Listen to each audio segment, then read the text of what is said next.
कि बपतिस्मा का तुम सभी,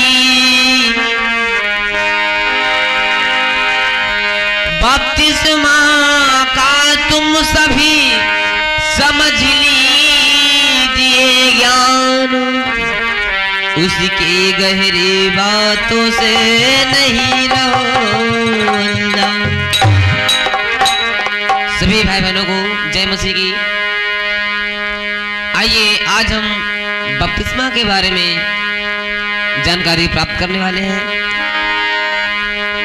और बपतिस्मा के बारे में हम ये सीखेंगे पहली बात कि बपतिस्मा क्या है, सुसमाचार सुनकर लोगों की क्या प्रतिक्रिया होनी चाहिए, कैसे बपतिस्मा लेना चाहिए, ये सीखेंगे। तीसरी बात बपतिस्मा कैसे लें और बपतिस्मा कौन दे सकता है और बपतिस्मा के बाद क्या होगा, इन बातों को इस वीडियो के माध्यम से सीखने वाले हैं। जरा ध्यान दीजिए और प्रभु इस वीडियो के माध्यम से आपको बहुत बहुत आशीष दे और बहुत बहुत बरकत दे। तो आइए चलते हैं बपतिस्मा क्या है।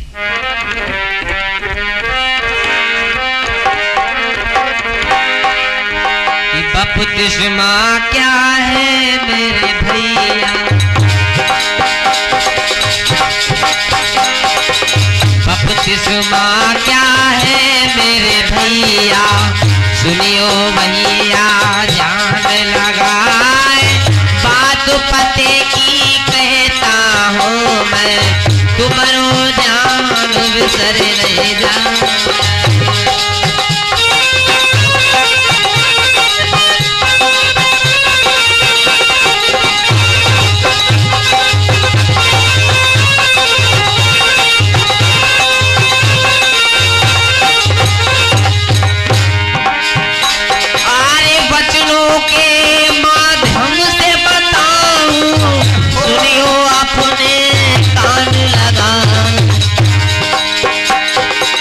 बपतिस्मा का सही अर्थ हम तुमको याद रहे बतला,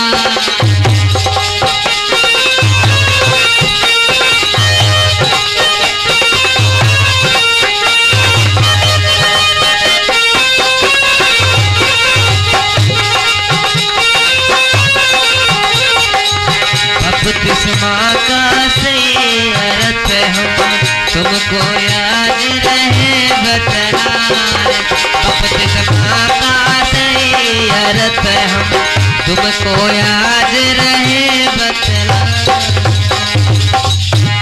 तो आइए चलते हैं। सबसे पहले बात कि बपतिस्मा क्या है, बपतिस्मा की क्या परिभाषा है, बपतिस्मा कहते किसे हैं, तो आइए वचनों के माध्यम से देखते हैं। रोमियो की पुस्तक अध्याय 6 उसके 3 से 6 वचन तक जब आप पढ़ेंगे तब आपको समझ में आएगा कि बपतिस्मा क्या है। रोमियो अध्याय 6 उसका 3 वचन कहता है, क्या तुम नहीं जानते कि हम जितनों ने मसीह यीशु का बपतिस्मा लिया वो उसकी मृत्यु का बपतिस्मा लिया। अब यहां पर कहने का तात्पर्य क्या है कि जिसने प्रभु यीशु के नाम से बपतिस्मा लिया उसने अपनी मृत्यु का बपतिस्मा लिया, वो मर गया।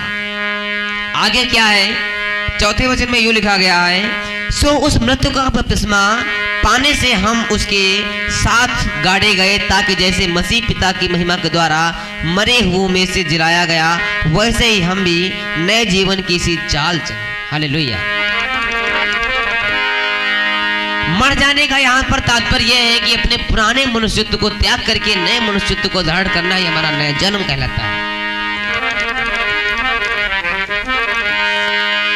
जिस प्रकार सांसारिक लोगों में हम जो काम किया करते थे, जो गंदे काम किया करते थे, जो हमारी आदतें थी, उन आदतों को छोड़ करके,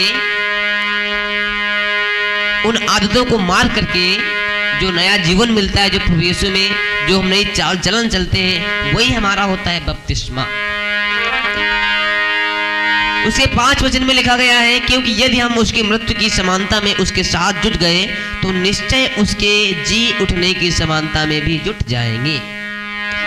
जिस प्रकार प्रभु यीशु मसीह हमारे पापों के लिए उस कलवरी क्रूस पर चढ़ गया, सारे पापों को उसने उस कलवरी क्रूस पर बलिदान कर दिया, उसके बाद में वो नया जीवन लेकर के आया पवित्र बन करके।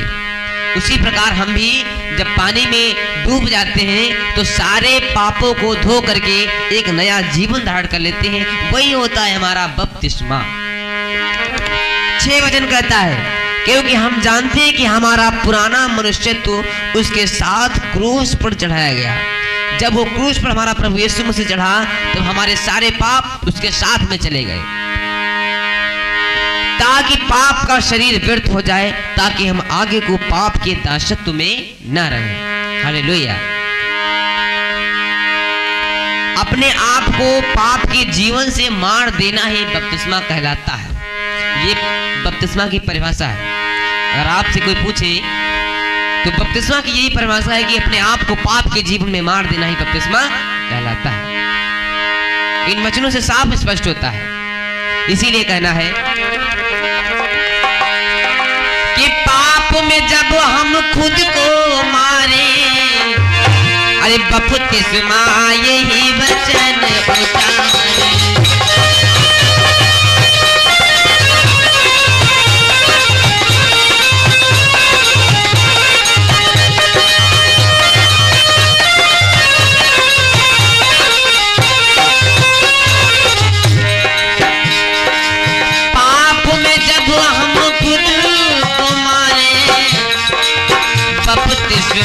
यही वचन उचारे और नया जन्म एक होए हमारा, पहला मनुष्य तो जाए मारा।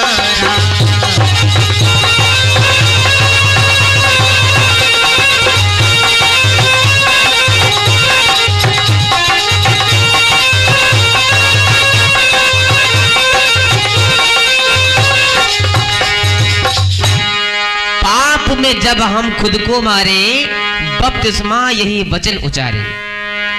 नया जन्म एक होए हमारा, पहला मनुष्यत्व जाए मारा। जब हमारा पहला मनुष्यत्व मर जाएगा और एक नया मनुष्यत्व बन जाएगा, वही होता है हमारा बपतिस्मा। तो आप लोग समझ गए होंगे कि बपतिस्मा क्या होता है। आइए दूसरे पार्ट की तरफ चलते हैं। सुसमाचार सुनकर लोगों की क्या प्रतिक्रिया होती है, आइए वचन के माध्यम से समझते हैं। प्रेरितों के काम अध्याय 8 उसके 26 से 38 वचन तक जब आप लोग पढ़ेंगे तब उसमें खोजे की कहानी बताई गई है। खोजा जैसे ही प्रभु का सुसमाचार सुनता है वैसे ही उसका मन फिराव हो जाता है। उसके मन से पाप की सारी बातें निकल जाती हैं और परमेश्वर की बातें उसकी आत्मा में आ जाती हैं और वो कहता है कि मुझे अभी के अभी बपतिस्मा चाहिए, और पास में नदी होती है उसमें अपना बपतिस्मा ले लेता है। तो इसीलिए कहता हूं जब आपकी आत्मा एकदम शुद्ध हो जाए, एकदम पाक हो जाए और आप परमेश्वर से एक भी क्षण ना दूर रह पाए, तब आपको बपतिस्मा लेना चाहिए। इसीलिए कहना है कि शुद्ध आत्मा हो जाए जब, अरे बपतिस्मा लेना चाहिए तब।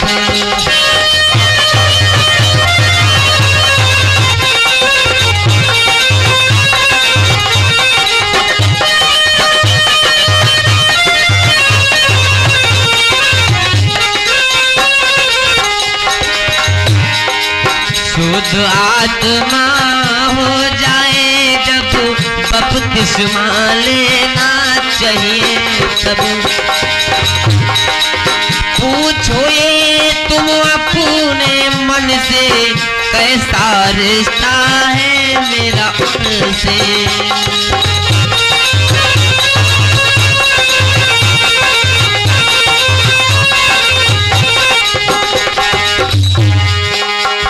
शुद्ध आत्मा हो जाए जब, बपतिस्मा लेना चाहिए तब।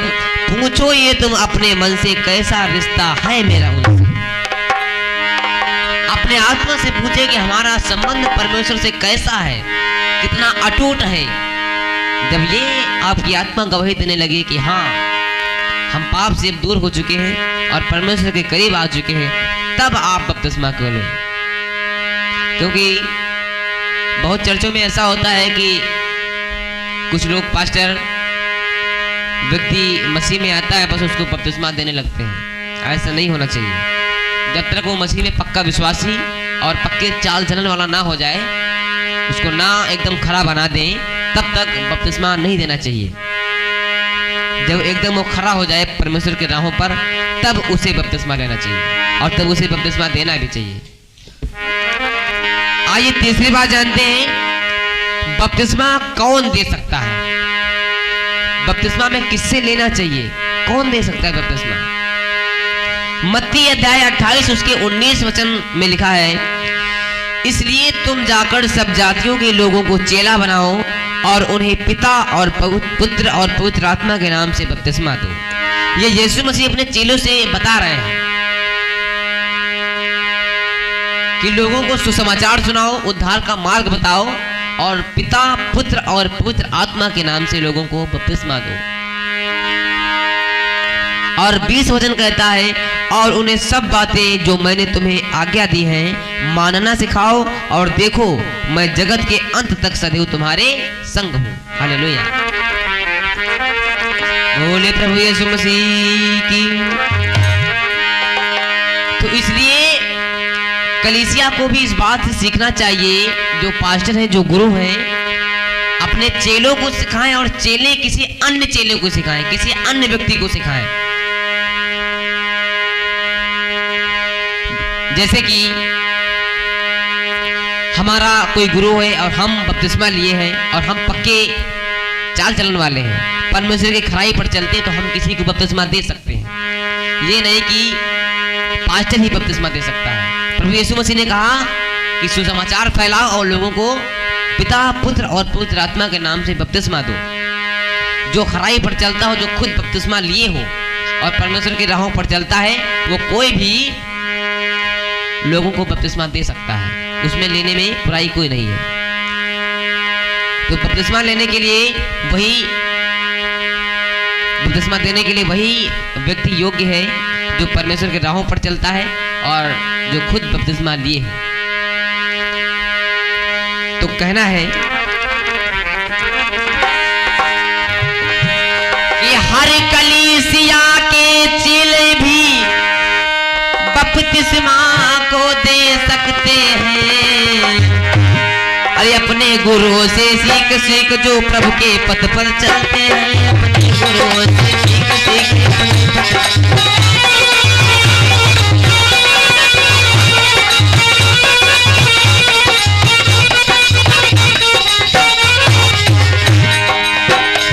अरे हर कलीसिया के चेले भी बपतिस्मा दे सकते हैं। अपने गुरु से सीख सीख जो प्रभु के पथ पर चलते हैं, अपने गुरु से सीख सीख जो प्रभु के पथ पर।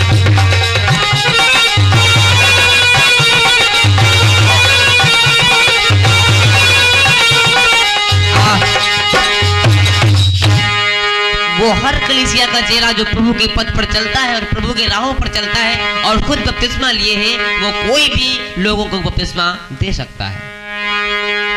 ये वचन से साफ स्पष्ट होता है। चौथी बात कि बपतिस्मा हमें कैसे लेना चाहिए। प्रेरितों के काम अध्याय 16 उसका 25 वचन है। 25 से 30 वचन तक आप लोग पढ़ेंगे। उसमें लिखा गया है कि आधी रात की लगभग पौलुस और सीलास प्रार्थना करते हुए परमेश्वर के भजन गा रहे थे और बंधुए उनकी सुन रहे थे। 30 वचन कहता है कि और उन्हें बाहर लाकर कहा, हे साहिबों, उद्धार पाने के लिए मैं क्या करूं। यहाँ पर पौलुस और सीलास के बारे में बताया गया है। सीलास और उसका सारा परिवार प्रभु की प्रार्थना कर रहा होता है। अचानक कोई तूफान आ जाता है। तब सीलास कहता है पौलुस से कि मैं उद्धार पाने के लिए क्या करूं। तब पौलुस सीलास को बताता है कि उद्धार पाने के लिए अपना मन फिराओ मन फिराने का तात्पर्य यानी कि अपने पापों से दूर हो जाओ और परमेश्वर की राहों पर चलने लगो, वही आपके उद्धार का मार्ग है। जैसे ही पौलुस ने ये बात बताई, सिलास समझ गया कि हमें अपने पापों से मन फिराना है। उसने अपने पापों से मन फिराया और तुरंत ही वहां पर बपतिस्मा ले लिया। उतनी ही रात को बपतिस्मा ले लिया। तो बपतिस्मा लेने का कोई वक्त नहीं है। जब आपका अपने मन से आपका फिराव हो जाए, आप पाप से दूर हो जाएं और परमेश्वर की राहों पर चलने लगे, तो किसी भी वक्त आप बपतिस्मा ले सकते हैं। उसका कोई टाइम निश्चित नहीं है। चाहे रात हो, चाहे दिन हो, चाहे दोपहर हो, चाहे रात के 12 बजे हो। जब आपका अपने पापों से मन फिर जाए, उतने समय में आपको बपतिस्मा ले लेना चाहिए। तो कहना है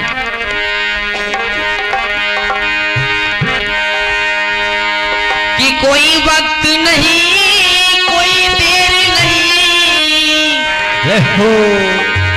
बपतिस्मा लेने की होती।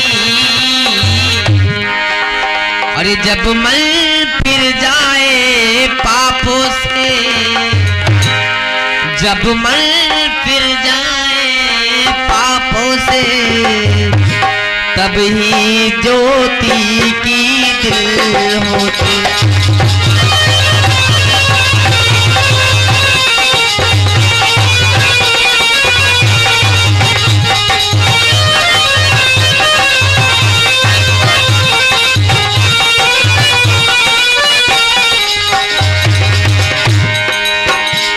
कोई वक्त नहीं, कोई डेट नहीं, बपतिस्मा लेने की होती। अरे जब मन फिर जाए पापों से, जब भी आपका मन फिर जाए, जब मन फिर जाए पापों से, तब ही जगती दिल की ज्योति।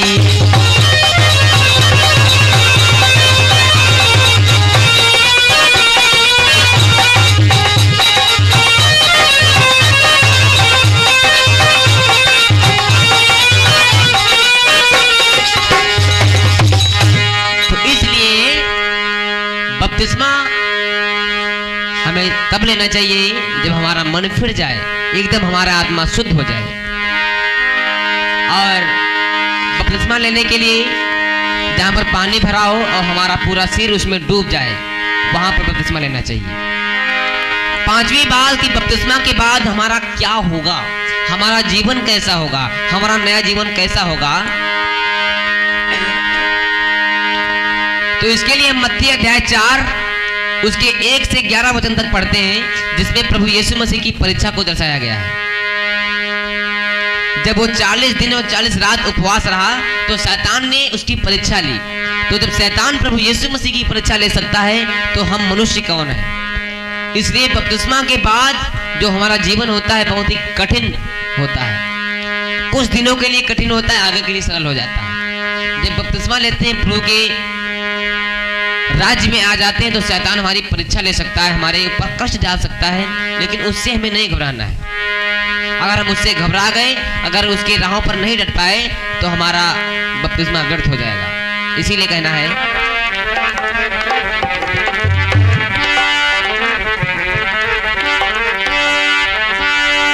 अरे न धीरज को छोड़ो, न धीरज को छोड़ो, न छोड़ो धीरजवा। ले जाए प्रभु यीशु हमें अपने भवन वाले, जाए प्रभु यीशु हमें अपने भवन वाले।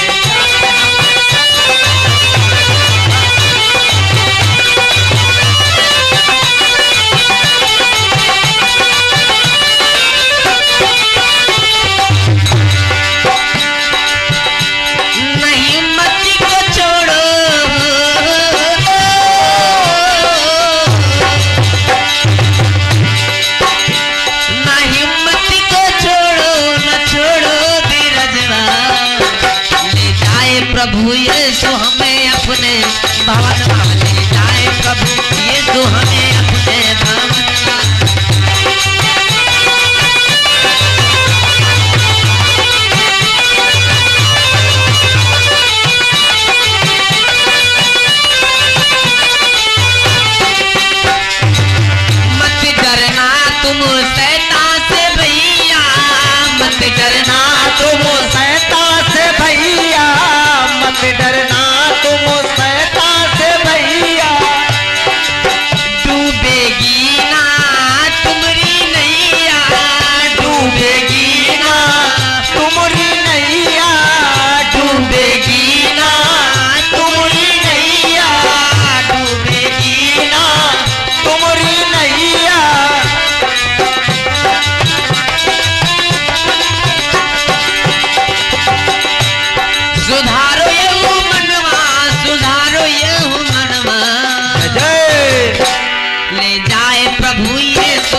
इसलिए हमें हिम्मत को नहीं छोड़ना है और धैर्य को रखना है।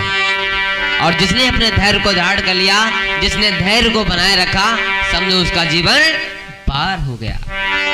Hallelujah, hallelujah. इसलिए